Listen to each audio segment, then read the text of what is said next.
በስመ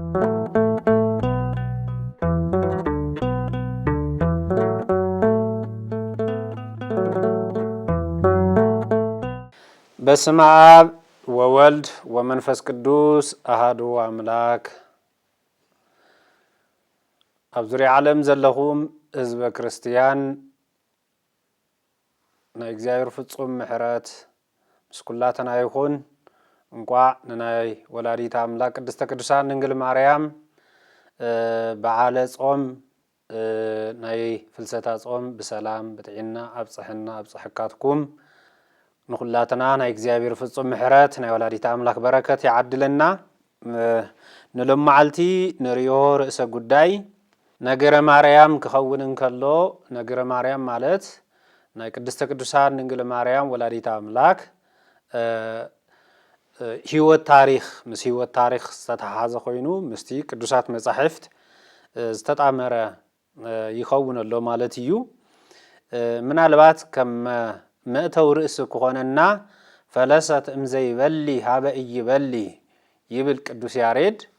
እዚ ኣብ ምዕራፍ ዝተብሃለ ናይ ቅዱስ ያሬድ ምስጋና ድርሰት ቅዱስ ያሬድ ዝርከብ እዩ። ፈለሰት እምዘይበሊ ሃበ ኢይበሊ ማለት ድማ ካብዚ ዝጠፍእ ዓለም ናብ ዘይጠፍእ ናብ ሕያው ዓለም ካብዚ ውፃ ውረድ ዘለዎ ለታብቅል ምድሪ ስዋከ ወአሜከላ ተባሂሉ ዝተነገረላ ዕሾኽን ኩርንችትን ዝመሳሰሉ መከራ ናይዚ ዓለም መከራ ዘለውዋ ምድርና ናብ ፍጹም ደስታን ፍጹም ሓሴትን ዘለዎ ክብሪ እግዚአብሔር ናብ ዘለዎ ናይ እግዚአብሔር ቅዱስ ስፍራ ናብ ዝኾነ እግዚአብሔር ንዘላለም ብምስጋና ብውዳሴ በአምልኮ ተገሊጹ እናተመለኸሉ ዝነብር ሰማያዊ መንፈሳዊ ህይወት ተሻገረት ዝብል ቃል እዩ። ስለዚ እዚ ፈለሰት እምዘይበሊ ሃበ ኢይበሊ ክብል እንከሎ ዕረፍታ ትንሳኤኣ ዕርገታ ብሓፈሻ ክገልጸልና ይኽእል እዩ ብዝብል ሓሳብ እዩ እሞ ናይ ወላዲት አምላክ በረከት ረድኤት ምስ ኩላትና ይኹን። ስለዚ እዚ ቃል እዚ ክንጥቀም እንከለና ምናልባት ቀድሚ ኩሉን ልዕሊ ኩሉን ናይ እመቤታችን ቅድስተ ቅዱሳን ድንግል ማርያም ብነቢያት ዝተገልጸትሉ ብነቢያት ዝተነገረትሉ ብነቢያት ዝተሓበረ ናይ እግዚአብሔር ቃል መሰረት ጌርና ክሪና እግዚአብሔር አምላክ ምስ ኩላትና ይኹን። ስለዚ ቅዱስ ጳውሎስ ነዚ ዝመስል ሓሳብ ስለ ዝሃበ ቅዱስ ያሬድ ካብቲ ናይ ቅዱስ ጳውሎስ መልእኽቲ ወይም ደግሞ ትምህርቲ ወሲዱ ደብተራ ፍጽምት ዘጳውሊ ይብል እሞ ቅዱስ ያሬድ ደብተራ ፍጽም ዘጳውሊ ይብል እሞ ፈለሰት እምዘይበሊ ሃበ ኢይበሊ በመሰንቆሁ እናበለ ቀኒኡ ይቕጽል ማለት እዩ። ስለዚ እቲ ዝጠፍእ ዓለም እቲ ህይወቱ ቀጻልነት ዘይብሉ ዓለም መጽንሒ ጊዜ መውሰዲ መሻገሪ ወይም ደግሞ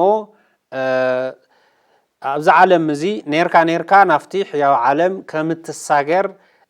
ዝነግር ክኸውን እንከሎ ነዚ ዓብይ ርእሰ ጉዳይ ነዚ ድሕሪ ሞት ህይወት ኣሎ፣ ድሕሪ ሞት ትንሣኤ ኣሎ፣ ድሕሪ ሞት ናይዚ ዓለም እዚ ሕልፈት ናብዚ ዓለም እዚ ዝበለጸ ካልእ መንፈሳዊ ዓለም ኣብ ሰማይ ኣሎ ኢልና ክንኣምንን ክንሰብኽን ብወንጌል ኣገልግሎት ክንፍጽምን ክገብረና ዝኽእል ናይ ነቢያት ትንቢት እቶም ነቢያት ካብ እግዚአብሔር ብዝተምሃርዎ እግዚአብሔር ብራእይ ብሕልሚ ቃል በቃል ዘነጋገሮም ኩሉ ጽሒፎም ናብ እግዚአብሔር ከመይ ክንቅጽል ከመይ ክንከይድ ከም ዘለና ክነግረና እንከሎ እዚ ነገር እዚ መበገሲኡ መበገሰ ሐሳብ የድልየና እሞ ስለ ቅድስት ድንግል ማርያም ካፍቶም ናይ ነቢያት ትንቢት እቲ ዝዓበየ ድርሻ ስለ እግዚአብሔር ስለ ምስጢረ ሥላሴ ስለ ምስጢረ ሥጋዌ ካብ ዝተነገረ ብቐጻልነት ናይ ወላዲት ኣምላክ ትንቢት ብሰፊሕ መንገዲ ንረክብ ማለት እዩ ስለዚ ኩሎም ነቢያት ካብ ኣዳም እስካብ ኖህ ካብ ኖህ እስካብ አብርሃም ካብ አብርሃም እስካብ ሙሴ ካብ ሙሴ እስካብ ዳዊት ካብ ዳዊት እስካብ ዘሩባቤል ካብ ዘሩባቤል እስካብ ክርስቶስ ዘሎ ብሙሉኡ በቢ ዘመኑ ከከም ሕብረተሰቡ ከከም ነቢያቶም ኩሎም ንናይ ዋዕርሳቶም ስለ ቅድስት ድንግል ማርያም ብህብሪ ብምሳሌ ብቅኔ በመዝሙር እናገለጹ ጸኒሖም እዮም እዚ ማለት ወሲዱ ከይዱ ስለ ክርስቶስ አምላኽና ፍጻመ ስለ ዝነገረና ማለት ስለ ክርስቶስ አምላኽና ከመይ ከም ዘድሕነና ስለ ዝነገረና ስለዚ ናይ ድሕነትና መሰረትን ጉልላትን ናይ ድሕነትና ዋና አንድ ሕቆ ዝኾነ ስግው ቃል መድኃኔ ዓለም ኢየሱስ ክርስቶስ ከሆነ እንከሎ ስለ ስግው ቃል መድኃኔ ዓለም ኢየሱስ ክርስቶስ ክንናገር እንከለና እሙ ወላዲቱ አዲኡ ዝኾነት ወላዲቱ ዝኾነት ናይ እግዚአብሔር አዶ ስለ ዝኾነት ከመይ ነቢያት ከመይ ገልጽዋ ከም ዝነበሩ ቁሩ ምሕባር ስለ ዘድሊ በዚ ነገር እዚ ገለጻ ክንገብርና እግዚአብሔር አምላኽ ምስኩላትና ይኹን ስለዚ ካፍቶም ብጣዕሚ ብነቢያት ትንቢት ተነጊሩሎም ብሊቃውንተ ቤተ ክርስቲያን ከነገሩ በቅዱሳት መጻሕፍት ተጻሒፎም እንረኽቦም ናይ እግዚአብሔር ቃል ሓደ ቃል ክንጠቅስሞ ናቡ ክንቅጽልና መጀመሪያ ትንቢተ ኢሳይያስ ምዕራፍ 53 ፍቅዲ ክልተ ወይም ደግሞ መስመር ክልተ ዘሎ ናይ እግዚአብሔር ቃል እንታይ ዝብል በቋንቋ ግዕዝ ከምዚ ይብል ወይሰርጽ ከማዓጽቅ በምድር ጽምኢት ይብል ወይሰርጽ ከማዓጽቅ በምድር ጽምኢት ይብል ሕዚ ኣብዚ አጽቅ አሎ ዝበቁል ነገር ወነሎ እንደገና ምድርላ ታ ምድርውን ብቅጽል እንታይነታ ይገልጸልና ማለት ጽምኢት ዝብል እዩ ሕዚ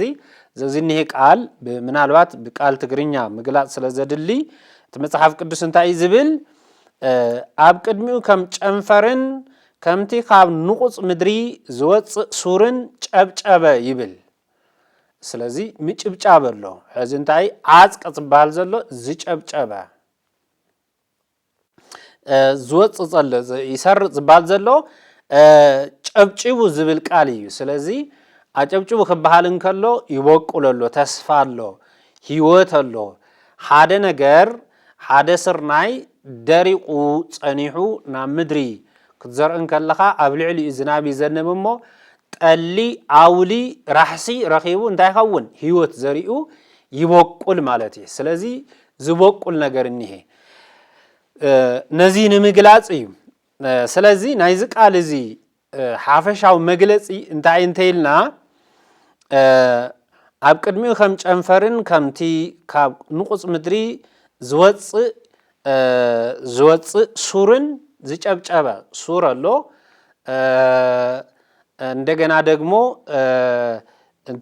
እንደገና ደግሞ ጨንፈር ኣሎ ሱር ኣሎ ዋና ደግሞ ጉንድ ኣሎ አጽቅ ዝተባለ ማለት እዩ ስለዚህ ነዘውዚንሄ ቃል ነብይ እግዚአብሔር ኢሳይያስ ነዘውዚንሄ ቃል ክገልጽ እንከሎ እንታይ መሰረት ብምግባር እዩ ኢኒ ወይሰርጽ ከማዓጽቅ ውስተ ምድር በምድር ጽምኢት ወይም አፍታ ዝጸምአት ዝደረቀት መሬት ጭንጫማ ዝኾነት መሬት ሓደ ሱሩ ንታሕቲ ንላዕሊ ህይወቱ ከዓ ዝጭብጭብ ዘለዎ ቆጽሊ ተራእየሎ ዘውዚንሄ ቃል እንታይ መሰረት ብምግባር እዩ እንተይልና ቀዳማይ بخلت عينتي زجلت نا إجزابير قال إذا قال زي بخلت عينتي زجلت كم ناي قدس بيت كريستيان استمهرو قدامي كريستوس كاب قدس تقدسان كاب دنجل مريم ولاديت أملاك زأن بل زرع بأسي مولادو ينقرنا مالتي زأن بل زرع بأسي مكنياتهم هتم تبدنجلنا سرقوت بقدسنا النابلنا النمسجنا قدست قدسان دنجل مريم نتي أكلاوي قال كاب سمايات وريدو انزا إيهات من برسفاته كاب መለኮታዊ ክብሩ ከይለቀቀ ነገር ግን ብትሕትና ብስጋ ነቶም ስጋውያን መለኮታውነቱ ሰዊሩ ናብዚ መድርዚ ከመጽእ እንከሎ ካብ ቅድስተ ቅዱሳን ካብ ስጋ ስጋ ካብ ነፍሳ ነፍሲ ወሲዱ ብግብረ መንፈስ ቅዱስ ተዋሂዱ ኣብ ማህፀና ክጽነስ እንከሎ እንሆ ቅድስተ ቅዱሳን ድንግል ማርያም ዓይነት ባህሪ ያለዋት ሰዓት ንሱ ንጽሕቲ እያ ቅድስት እያ ካብ ናይ ዓለም አንሽቲ ዝተፈለየትን ዝተሓረየትን ዝተቀደሰትን እያ ስለዚ እንመለዘር እምድር እትወተ እንመለምት ከም ዝብል ቅዱስ ያሬድ በኻልእ መንገዲ ሓደ ሕርሻ ዘርኢ ተዘይተዘሪእዎ ከምኡውን እቲ ዘርኢ ዝተዘርአውን ዝናብ ተዘይዘኒብሉ ጠሊ ኣውሊ ተዘይረኺቡ ምንም ዓይነት ፍረ ከፍሪ ክበቁል ከጨብጭብ ክበቁል ክዕምብብ ከፍሪ ከም ዘይኽእል እኖ ቅድስት ድንግል ማርያም ዘእንበለ ዘርአ ብእሲ እያ ዘእንበለ ዘርአ ብእሲ ክንብል እንከለና ምስ ከምተን ናይ ቤተ እስራኤል ዝነበራ ኣዋልድ እስራኤል ከምኣተን ዝመሰለ ባህሪ ኣይነበራን ከምኣተን ዝመሰለ ኣካይዳ ኣይከደትን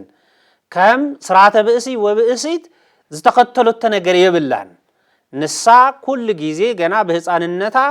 ኣብ ማህፀን ወላዲታ እናሃለየት ኣብ ቅድስት ሃና ማህፀን እናሃለየት ብመንፈስ ቅዱስ ስራሕ ተዓቂባ ንጽሕቲ ቅድስት ክትከውን እግዚአብሔር ዘሓረያ ከም ዝኾነት አቀዲሙ እግዚአብሔር ናተነገረ በነቢያት ናተናገረ ጸኒሑ እንደገና ምስተወልደትውን ጓን 3 ዓመት ኮይና ናፍቱ ቤተ መቅደስ ያኸዳ አፍቱ ቤተ መቅደስ ከዓ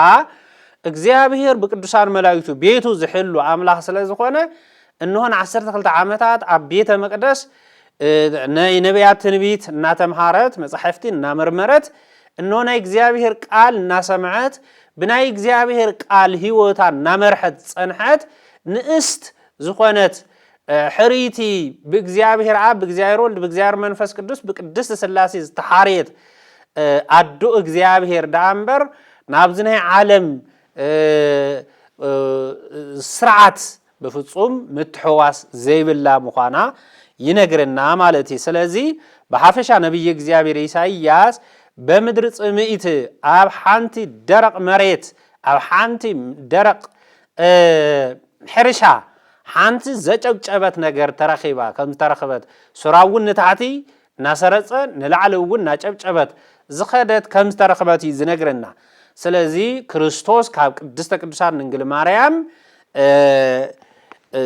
ብዘይ ዘርአ ብእሲ ብፍቃዱ بفقاد عاب بفقاد ول بفقاد منفس قدوس ክርስቶስ አምላኽና ካብ ቅድስት ድንግል ማርያም ብሕቱም ድንግልና ተጸኒሱ ብሕቱም ድንግልና ከም ዝተወልደ ዝናገር እዩ ወይም ደግሞ ክርስቶስ ጨብጭቡ ተረኺቡ እንሆ ከድሕነና ህይወት እሱ ናይ ዘላለም ህይወትና ምግብና ፍሬ ህይወት ስለዝኾነ ህይወት ምግብና ስለዝኾነ እንሆ ንዚ ንምግላጽ እዩ ቀዳማይ እዚ ክብል እንከሎ ብሕብር ዝተነገረ ቃል ክኸውን እንከሎ እንደገና በኻልእ መንገዲ ደረቅ ሐዲስ ኪዳን ይብልዎ ትንቢተ ኢሳይያስ ምዕራፍ 7 ፍቅዲ 14 ዘሎ ናይ እግዚአብሔር ቃል እንታይ ዝብል ናሁ ድንግል ትጸንስ ወትወልድ ወልደ ወትሰምዮ ስሙ አማኑኤል ዘበትርጓሚሁ እግዚአብሔር ምስሌነ ይዝብል ቃል ማለት እዩ ኖ ድንግል በድንግልና ጸኒሳ بدينجلنا كتولد ياي مسارة حاساو سمو دما أمانيل كتبله يا أمانيل مالتك إجزابير مسانا مالتي أمله سوكونه سبكع أمله كونه مالتي زي بتقل الحاساب تواهدو مالتي سلزي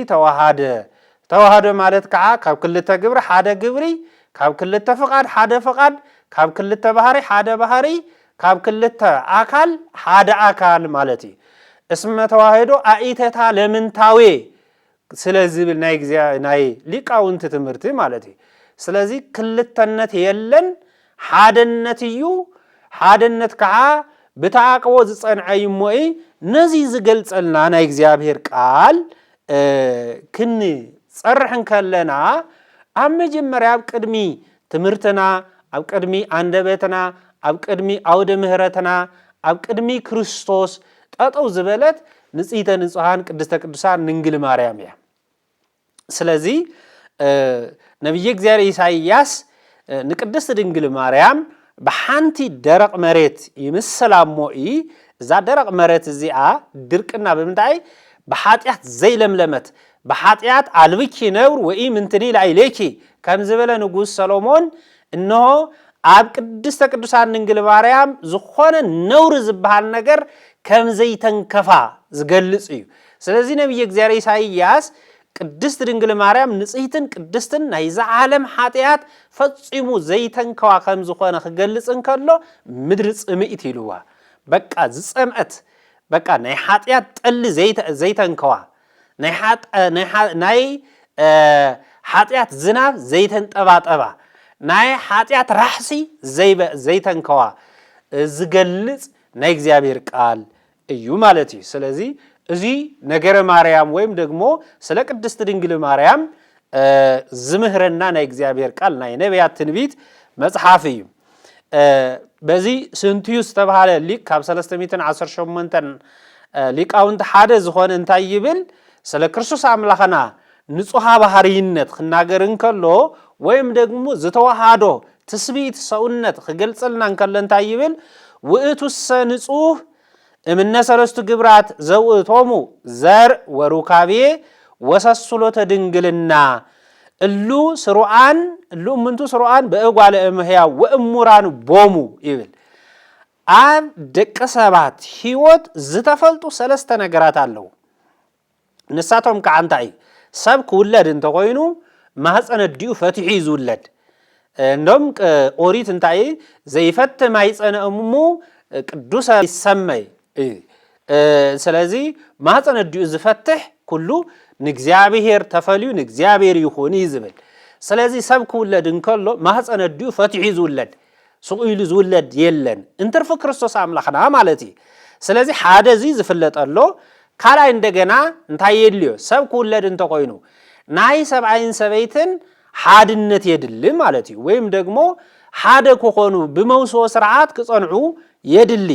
ካልኣይ እንታይ የድሊ ማህፀን ወላዲት ካብ ወላዲት ማህፀን ክዘጋጀለዎ ካብ ኣቦኻ ዝርኢ ክዘጋጀለዎ ክርስቶስ ካብዞም ሰለስተ ነገራት እዚኣቶም ንጹህ ይብለና። ውእቱሰ ንጹህ እምነ ሰለስቱ ግብራት ካብዞም ሰለስተ ተግባራት እዚኣቶም ክርስቶስ ናይ ባህሪ አምላኽ ዝኾነ ክርስቶስ አምላኽና ንጹህ እዩ። እዚ ማለት እንታይ ማለት እዩ? ካብዞም ሰለስተ ነገራት እዚኣቶም ብምልኦም ቅድስተ ቅዱሳን ድንግል ማርያም ንጽሕቲ እያ ማለት እዩ። ንጽሕቲ ስለ ዝኾነት ካብዚ እንታይ ገይረሎ ካብ ስጋኣ ስጋ ካብ ነብሳ ነብሲ ወሲዱ ብስራሕ መንፈስ ቅዱስ ብግብረ መንፈስ ቅዱስ ተዋሂዱ ነቲ ዝተዋሃዶ ሰውነት አኽቢሩ አምላኽ ገይርዎ አምላኽ ወሰብ ንብል ማለት እዩ። በዚ ምክንያት እዚ አምላክነት ንገልጽ። ስለዚ ነቢየ እግዚአብሔር ኢሳይያስ ምድሪ ጽምኢት ዝበላ ዝጸምአት ማይ ዝጸምአት ጠል ዝጸምአት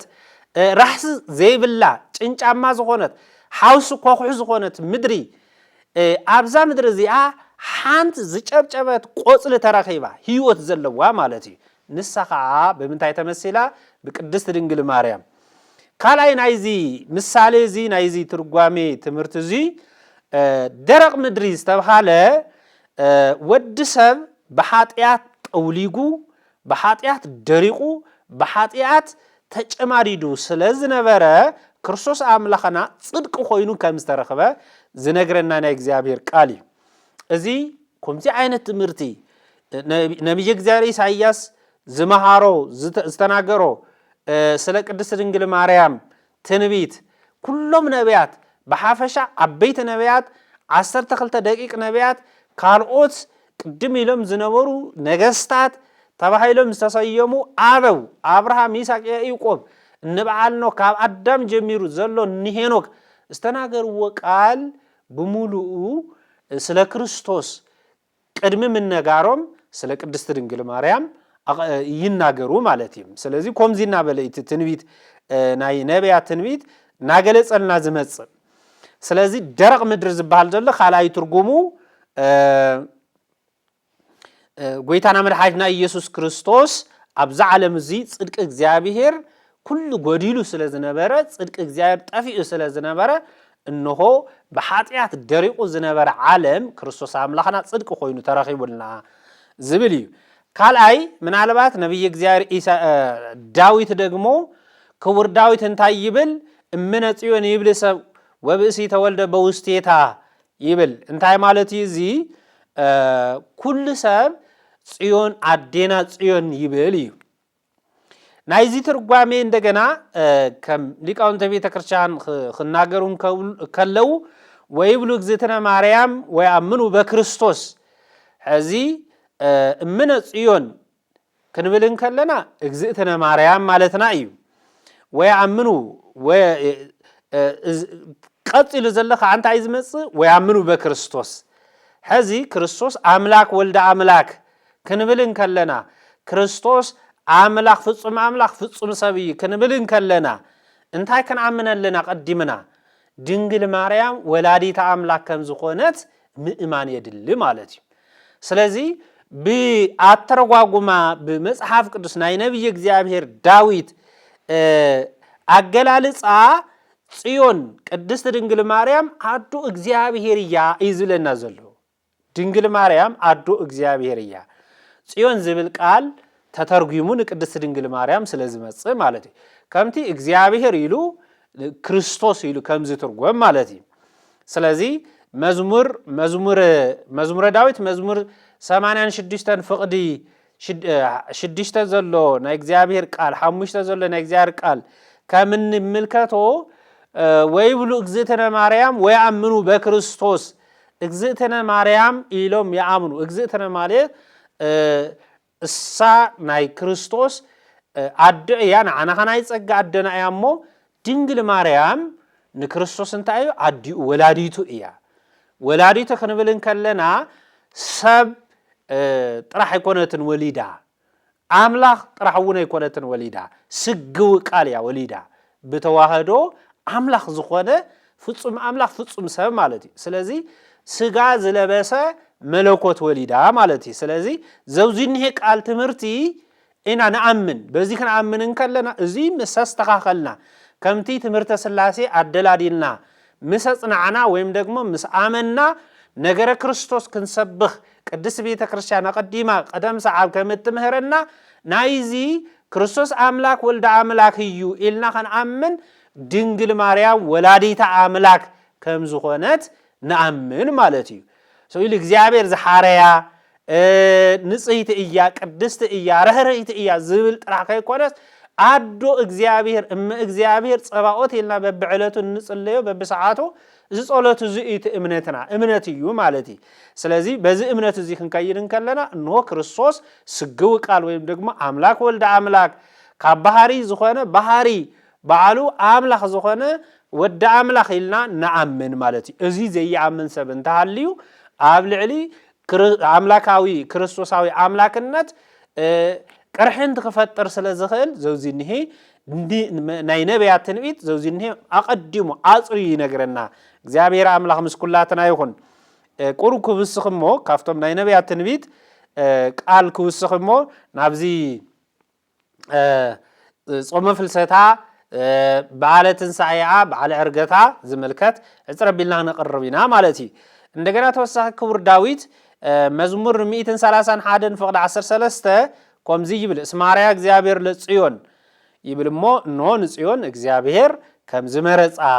ጽዮን ክንብልን ከለና ከይዱ ክትርጎም እንተሎ ስለ ቅድስት ድንግል ማርያም እዩ ጽዮን መሕደሪ እግዚአብሔር ተባሂላ ኦሪት ቤተ ኦሪት ምኩራብ እታ ሙሴ ዝሰርሓ ሰሎሞን ዝሰርሓ ቤተ መቅደስ ስለዝኾነት ንሳ ስለዞ ዛጽዮን ዚኣ ከዓ ናይቲ ታቦት ምሕደር ናይቲ ቃል ኪዳን ጽላት ምሕደር ዝኾነት ንዓ ስለዝተተርጎመ አማናዊት ጽዮን ናይ ክርስቶስ አምላክ ወልደ አምላክ 9 ወርሕን 5 መዓልትን ኣብ ማህፀና ልዕሊ 3 ዓመት ከዓ ኣብ ዝባናት ሓዚላ ክስካብ ዕለተ ዓርብ ዝበጽሕ ከዓ ምስኡ ተንከራቲታ ብድሕሪኡ ከዓ እሱ ፍቁረ እግዚእ ዝተባሃለ ዮሐንስ ወልደ ነጎድጓድ ጎይታ ዝፈተወ ዝነበረ ንሳውን ንዑኡ ስለ ዝሓረየት እኖ ክርስቶስ ድማ እንሆ አዴኻ ወላዲትካ ኢሉ ዮሐንስ ወልደ ነጎድጓድ ክስካብ ትኸይድ በዚ ነገር እዚ ይገልጸልና ማለት እዩ። ስለዚ እግዚአብሔር ንጽዮን እንታይ በላ محدريو ختكون وزينجز تولد إمارياو ولد داويت سلزي قال داويت تبعيلا زنجر الله ولادي تعملك قال أبراهام قال داويت استبحالت دنجل ماريام محدريتو ختكون إجزابير كم زحاريا ينجرنا وعبدالله كما تكونوا ما هيدرو وزكيها هاريك على عاب كما تكونوا إما أدو ختكونو أدو إجزابير كتبهال كوينا وليدا أدو إجزابير كتبهال إجزابير كم زمرس ذاتي تمرافي العالم ويلبس سجازي أهل زلفو سلزي كاب سجا كاب نفسا نفسي زوسدو زين بلا حاتيات باتيتا بيجك حاتيات كاب سجا كاب نفسا نفسي زوسدو سجا نزل عالم زصنعيو بتوادو زصنع مالتيو وابي لبس سجازي أهل لزلفو نزل عالم مالتيو سلزي نزل عالم أيبسبسن كيبسبس بتنسى حيل تشيئيو إنه أبيمان أبو إنه علامات زمجب زلو كاب سجا كاب نفسه وسيدو بزتو هادو فتصم أملاخ فتصم سبزخانة كريستوس يسوع كريستوس مالتي نزي زجلت الناي سلز زوجين هي ترى قدعي كونن زوجين هي عبي قدعي زوجين هي ندحنتنا إجزابير أكيدو وزمسه من قدي جعزو إجزابير حدا نقصكو كاب حدا كتمان أو كال كتمان ويدقمنا حدا زخانة بوتا خيرين كله انتهي قبرل كأي من صافي نتصفلو زتفل عليه عمباتات ينسنسلو زتفل عليه كبري وهاو مالتي سلازي قدسة قدسات ننقل ماريام نقري إجزابير بيت إجزابير كوينا نإجزابير من قدو كوينا نإجزابير نخد حننا من قد زغنت ولادي تعملك يا أمو ناي ولادي تعملك كبرن قدسنا مسكولاتنا بركة مسكولاتنا يخون سلازي قرو حصر زبالنا إجزار قال مزوزي نتعايزنا خنقصل موعي نتعايز بلنا انقدي ولد داويت سلازولوا قدست دنجل مريم አዳማዊትያ አዳማዊ ስለዝኾነት ዳግሚት ሔዋን ትበሃል ብስጋ ዝወለደቶ ክርስቶስ አምላኽና ኸዓ ዳግማዊ አዳም ይበሃልሞ ስለዚህ አዳማዊነቷ ቅዱስ መጽሐፍ በደንብ ይስተረጋገጸ እዩ በደንብ ይስተረጋገጸ ማለት እዩ ይነስኦ ለዘነስኦ መላእክት አላ እንዘራ አብርሃም ይብል ሐፈሻው ገለጻ ቅዱስ ጳውሎስ ዕብራውያን ምዕራፍ 7 ማለት እዩ أتي كريستوس أملاكنا زلبسو سجا بتوحدو زخبرو سجا نعملاكنت زحاريو أملاك زغورو سجا كاب نجد ملايت كيكونس كاب أبراهام كاب زر أبراهام يو يبل سلازي كيدو خيدون أو قدس دنجل مريم يورد مالتي مو وينجيل سلا زر حرق قدس دنجل مريم ويم دغمو سلا كريستوس أملاكنا زر حرق سب مخانو أملاك كم زخانة سب كم زخانة ون قدوس وانجيل عرق جيس سلز الناجر انتهى يبل ماتيوس هاريا ولد داويت ولد أبراهام ولد ليساك يبل قدوس وانجيل تعيز بالزلو ولد داويت ولد أبراهام يبل مالتي ولد داويت ولد أبراهام زي سفح جالس عزلوك على أملاك ولا قوانت قنا اتي نا أبراهام انتهى يلوك الكيدان عتيلو خمس نبرة نداويت انتايلو قال كيدان عتيلو خمس نبره قرو كنحاك مغلاص سلازدلي مالتي زبنتي حسفهم لابراهام ولد داويت بهاتيتومو አስር ኢዮተ እግዚእነ እምዘርኦሙ ተብህለ እስመ ለአብርሃም በእንተ ዘኮነ ቅድመ ንጹህ ህሊና ወአምልኮ ለእግዚአብሔር ስለዚህ እግዚአብሔር ይብል እግዚአብሔር ለአብርሃም ንዳዊትን ሓደ አብይ ተስፋት ይሎም ነይሩ ይብለና ንስኻ አስተር ኢዮተ እግዚአብሔር በስጋ ከምዝ ግለጽ እዩ ስለዚህ አብርሃም بنصوه منات كوينو نجزابير بمئزازو زوزني عبي صقا عدلو توهيبو مالتي داويت وين كومو وداويتني قداماي نغوس وتو زنقس لايل اسرائيل وهرب بفنوت زي اسمرو لእግዚአብሔር ክቡር ስሙ ንጉስ ዳዊት ክቡር ተባሂሉ ንግዚያ ክብር እግዚአብሔር ስለዚህ ተረደአ አብልዕ ለእስራኤል ከነግስን ከሎ ክርስቶስ ናይ ዓለም ናይዛ ዓለም እዚ ናይ ባህሪ አምላክ ዝኾነ ክርስቶስ አምላክና እንሆ ብዝለበሰ ስጋ እንደገና እቲ ባህሪ ነቲ እንቲያሁ ለቃል ኮነ ለስጋ ወንቲያሁ ለስጋ ኮነ ለቃል ከም ዝብል ቅዱስ ቄርሎስ ስለዚህ ናይቲ ናይ መለኮት ገንዘብ ንትስቢት ገንዘብ ከም ዝኾነሉ ከም ዝገብሮ ናይ ትስቢት ገንዘቡን መለኮት ትስቢት ገንዘቡ ከም ዝኸውን ዝናገር ናይ እግዚአብሔር ቃል ይሞ በሐቂ ነቢያት ስለ ክርስቶስ አምላክና ብስተናገርዎ መጠን አስዒቦም ወይም ደግሞ ቀድሞም ደግሞ ስለ ቅድስተ ቅዱሳን ድንግል ማርያም ትንቢት ይናገሩ እዮም እዚ ከም ቀዳማይ ክፍሊ ጌርና ኸሬና እግዚአብሔር አምላክ ምስኩላተና ይኹን ወስብሐት ለእግዚአብሔር